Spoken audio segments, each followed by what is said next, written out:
కవిత అరెస్టుకు 100 రోజులు. 100 రోజుల్లో సినిమా నడిస్తే ఎట్లా ఉండే, మా సినిమా థియేటర్లో 100 రోజులు జరిగితే మస్తు ఫంక్షన్ చేస్తుండే. ఆ హీరో, అలా నటించిన వాళ్ళు, హీరో హీరోయిన్లు, క్యారెక్టర్ ఆర్టిస్టులు, ఆ నిర్మాత గ్రాండ్గా సెలబ్రేట్ చేసినాం. ఈ పేపర్లో కూడా సెలబ్రేట్ చేసినట్టే ఉంది. 100 రోజులు పెట్టినాం, 100 రోజులు సినిమా ఆడినట్టు. అయ్యో రామా, కవిత అరెస్టుకు 100 రోజులు. 3 నెలలకు పైగా తిహార్ జైలులో మగ్గుతున్న కవిత సొంత బిడ్డను గాలికి వదిలేసిన కేసీఆర్, జైలుకి వెళ్లి పలకరించిన బీఆర్ఎస్ అధినేత కేసీఆర్ ఎన్నికల్లో సెంటిమెంట్ అస్త్రంలా వాడుకున్న వైనం. ప్రజల నుండి స్పందన లేకపోవడంతో మళ్లీ మౌనం. న్యాయ పోరాటం విషయంలో అంతంతే. కేసీఆర్ వైఖరిపై ఇంటా బయట విమర్శలు.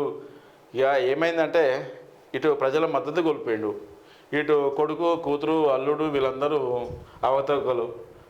లిక్కర్ కేసులో చెప్పుకుంటే ఇజ్జపోతున్నట్టుగా ఆ సారు నిమ్మలంగా ఉన్నాడు. ఏం చేయలేకపోతున్నాడు పాపం. అది ఇలాంటి కష్టాలు రావద్దు.